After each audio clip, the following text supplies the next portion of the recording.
Friends, welcome back. तो भाई news है, भारत को वीटो देना सबसे बड़ी गलती। भारत को नहीं देंगे वीटो पावर, ब्रिक्स में चढ़ाई कर दी दुनिया हैरान। चलो देखें क्या ये कौन इतनी हिम्मत करके बोल रहा है कि हम वीटो नहीं देंगे। चाइना है क्या कि किसी और ने भी बोला है? और अगर बाकी ऐसे है देन हम भी रेडी हैं, हम भी बहुत स्ट्रॉन्ग स्टेप्स लेंगे। अभी तो हमने वार्निंग दी थी ना, अब उसके बाद अब हम जो करेंगे वो तुमको याद रहेगा। तो चलो वीडियो शुरू करते हैं। वीडियो शुरू करने से पहले अगर आप चैनल पर नए हो और आपने अभी तक सब्सक्राइब नहीं किया तो जल्दी से पहले सब्सक्राइब के बटन और बेल आइकन को क्लिक कर लो ताकि आपको हमारे सारे न्यू वीडियोस के नोटिफिकेशन मिल जाएं जैसे हम अपलोड करें। अगर आपको वीडियो पसंद आता है प्लीज लाइक एंड शेयर। चलिए शुरू करते हैं। आज की जो सबसे बड़ी अपडेट है वो निकल कर आ रही है यूएन सिक्योरिटी काउंसिल में भारत की परमानेंट मेंबरशिप और वीटो पावर को लेकर। और इस वीडियो में हम डिस्कस करेंगे कि किस तरह से वेस्टर्न देश जैसे कि अमेरिका, फ्रांस और यूके, इनके बाद अब भारत की सरकार वीटो पावर को लेकर ब्रिक्स संगठन के ऊपर भी चढ़ाई कर चुकी है। और जो भारत के विदेश मंत्री डॉक्टर अजय शंकर सर हैं, जो पूरी दुनिया में अपनी बोल्ड स्टेटमेंट्स के लिए जाने जाते हैं, उन्होंने रशिया और चाइना को क्या बोला है। इसके साथ ही हम इस बात के ऊपर भी चर्चा करेंगे कि किस तरह से अब वीटो पावर भारत के लिए एक लास्ट चीज बची है जो भारत के रुतबे को पूरी दुनिया में जो अभी के परमानेंट मेंबर्स हैं, फ्रांस, यूके, अमेरिका, चाइना और रशिया, जब भारत को वीटो पावर मिल जाएगी तो भारत की ताकत इन पांचों देशों से भी बढ़ जाएगी और भारत इनसे भी एक बहुत ही ताकतवर देश बन जाएगा। क्योंकि फ्रांस और यूनाइटेड किंगडम, इन दोनों देशों का काफी लंबा कॉलोनियल पास्ट है, जबकि रशिया और चाइना की बात करें तो ये ऑलमोस्ट डिक्टेटरशिप ही है। और अमेरिका के बारे में तो पूरी दुनिया को पता है, अमेरिका केवल अपने खुद के इंटरेस्ट को देखता है। बाकी पूरी दुनिया में आग भी लग जाए तो अमेरिका तब भी टेंशन नहीं लेगा। लेकिन ये सब डिस्कस करने से पहले अगर आपने हमारे चैनल इंडियन अफेयर्स को अभी तक सब्सक्राइब नहीं किया है तो प्लीज वीडियो में आगे बढ़ने से पहले सब्सक्राइब कर दें। नॉर्मली क्या हुआ करता था कि वीटो पावर और यूएन सिक्योरिटी काउंसिल में रिफॉर्म्स के मुद्दे को भारत ऐसे मंचों के ऊपर उठाया करता था जहां पर ये पांचों परमानेंट मेंबर्स हुआ करते थे, या फिर ऐसे संगठन जहां पर यूएस, यूके और फ्रांस डोमिनेंट हुआ करते थे। और जो एससीओ और ब्रिक्स जैसे संगठन हुआ करते थे जहां पर रशिया और चाइना लीड में हुआ करते थे, ऐसे संगठनों में भारत की सरकार यूएन सिक्योरिटी काउंसिल के रिफॉर्म्स के मुद्दे को बिल्कुल नहीं उठाया करती थी। लेकिन अब भारत की सरकार ने अपनी स्ट्रेटेजी को पूरी तरह से चेंज कर दिया है। हाल ही में भारत की सरकार ने एससीओ के फिजिकल मोड से करवाए जाने वाले समिट को अचानक से कैंसिल कर दिया था और ऑनलाइन वर्चुअल मोड के समिट को अनाउंस किया था। अब उसके बाद भारत की सरकार ने वीटो पावर और परमानेंट सीट के मुद्दे को ब्रिक्स टेबल के ऊपर ले आई है, जो दर्शाता है कि भारत की सरकार अब रशिया और चाइना लेड ग्रुप्स में भी अपना दबदबा बढ़ाने की पूरी कोशिश कर रही है। रेफरेंस के लिए आपकी स्क्रीन के ऊपर स्क्रीनशॉट भी है। दरअसल भारत के विदेश मंत्री doctor Ajay Shankar sir BRICS देशों के विदेश मंत्रियों की मीटिंग को अटेंड करने के लिए साउथ अफ्रीका गए थे और वहां पर जाकर उन्होंने स्टेटमेंट दी है कि यूएन सिक्योरिटी काउंसिल और जो भी बाकी के मल्टीलैटरल ऑर्गेनाइजेशंस हैं, इनमें रिफॉर्म्स के मुद्दे को ब्रिक्स के सभी देशों को बहुत ही ईमानदारी के साथ उठाना चाहिए। इसके साथ ही जयशंकर सर ने रशिया और चाइना को कुछ डायरेक्ट स्टेटमेंट भी बोली है जो बिना रशिया और चाइना के नाम लिए गई हैं। जयशंकर सर ने इस मीटिंग में कहा कि पिछली 2 डिकेड्स यानी पिछले 20 सालों से हमने मल्टीलेटरल संगठनों में रिफॉर्म्स, फेरबदलाव और सुधार करने की मांग सुनी है, लेकिन हमारे हाथ हमेशा ही निराशा लगी है। इसलिए अब ये अनिवार्य हो जाता है कि ब्रिक्स के देश अब यूएन सिक्योरिटी काउंसिल और बाकी के ग्लोबल डिसीजन मेकिंग संगठनों के अंदर वहां पर सुधार के लिए ईमानदारी दिखाएं। यहाँ पर जयशंकर सर का चाइना और रशिया की तरफ इशारा था, क्योंकि ये दोनों देश भी यूएन सिक्योरिटी काउंसिल में नए मेंबर्स को जोड़ने की बात तो करते हैं लेकिन इसके ऊपर एक्शन कभी नहीं लेते हैं। और भारत की वीटो पावर और परमानेंट सीट के बीच तो चाइना ही रोड़ा बना हुआ है। इसके साथ ही जयशंकर ने आर्थिक पहलू के ऊपर बात करते हुए कहा कि ये जितने भी पुराने संगठन हैं जो बिना सुधार के चल रहे हैं, इनके अंदर इकोनॉमिक कंसंट्रेशन का सामना करना पड़ता है, यानी दुनिया भर की सारी पावर्स कुछ ही देशों के पास सीमित है, जिसके कारण बहुत सारे देश 2-4 देशों के रैमो कर्म के ऊपर ही छोड़ दिए जाते हैं।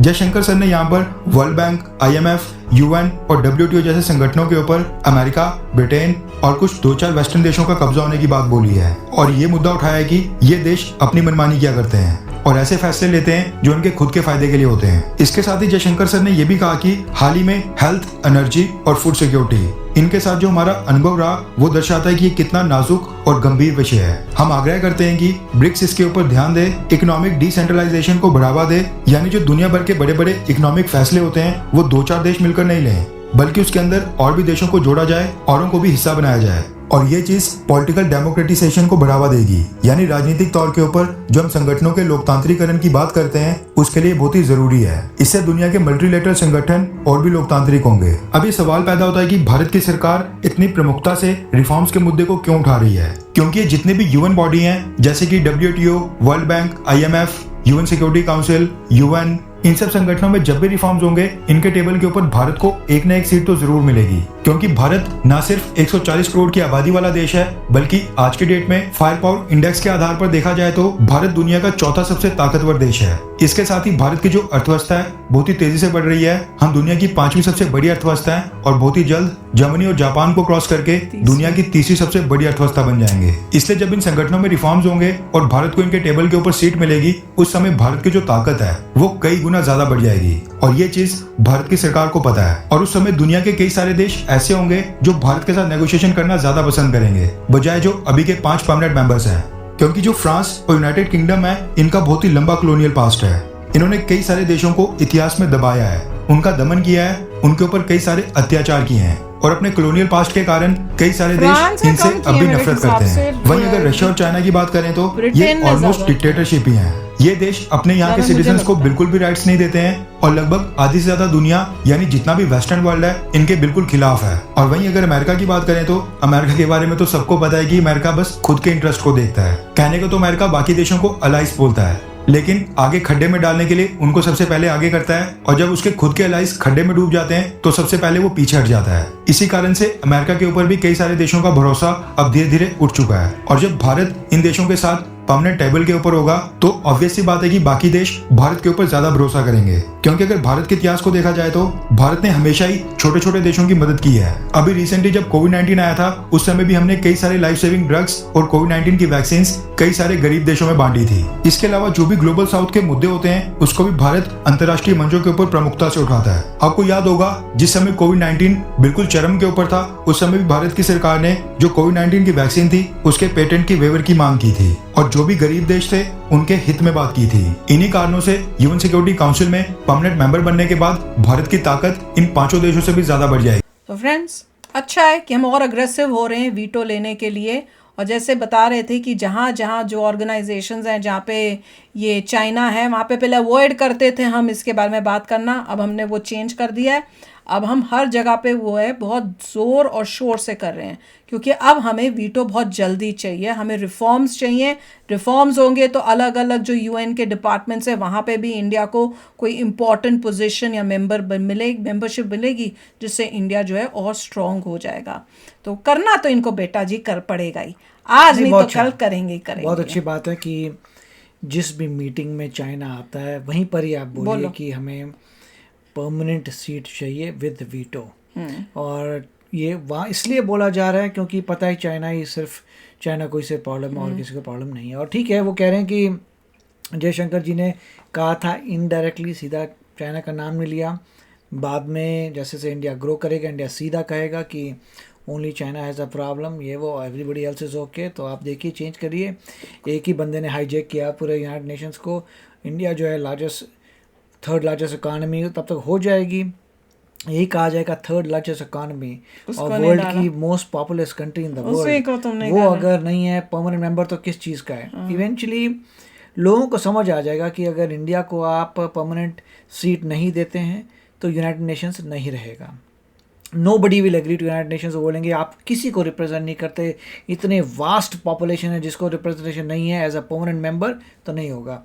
इंडिया ने जितने सभी देशों की हेल्प की थी वो सब के सब कहेंगे कि यस हम इंडिया के साथ है, क्योंकि उनको भी लगता है कि इंडिया उनकी पॉइंट्स भी रेस कर सकता है। तो फ्यूचर में मेरे ख्याल से बहुत क्लियर हो जाएगा कि अगर यूनाइटेड नेशंस को सर्वाइव करना है तो इंडिया को परमानेंट मेंबर बनाना पड़ेगा। सिर्फ मेरे ख्याल से चेंज 10 साल में तो आ ही जाएगा जब इंडिया ईजिली बीट कर लेगा जर्मनी जापान को। उसके बाद मेरे ख्याल से इट बी वेरी गुड। और मुझे लगता है ये पॉसिबल मोदी जी के टाइम में ही है। हाँ। जिन्होंने इतने बड़े बड़े काम किए हैं वो ही ये करा कर आ सकते हैं। इंडिया की पब्लिक कोई और लेके आती है प्राइम मिनिस्टर, खत्म हो जाएगा, तब इंडिया की प्रोग्रेस स्लो हो जाएगी। बिल्कुल। और ये वीटो का जो इतना किया हुआ है, कोशिश कर रहे हैं, ये सब खत्म हो जाएगा। कोई और आया उसने परवाह ही नहीं करी। अनलाइकली है कि कोई और जीतेगा, वो कोशिश भी नहीं करेगा और इस तरह से इंटरेस्ट भी नहीं शो करेगा जैसे मोदी जी हर एरिया में कर रहे हैं और वीटो का कोशिश कर रहे हैं। बहुत इंपॉर्टेंट है कि नेक्स्ट इलेक्शन में भी इस वक्त जीते। मोदी जी के अलावा कोई नहीं कर इंडिया में लीडर नहीं है ऐसा जो कर सके, ऐसा कुछ कर सके। बिल्कुल। तो चलो आप भी शेयर करना अपने थॉट्स। चलते हैं, मिलेंगे नेक्स्ट वीडियो में बहुत ही जल्द। Till then take care and bye bye. तो अगर आप मेरे इस चैनल पे नए हो तो जल्दी से सब्सक्राइब के बटन को हिट करो और बेल आइकन को क्लिक करो ताकि आपको मेरा जब नया वीडियो मैं लगाऊं आपको उसके बारे में जल्दी से पता चल जाए।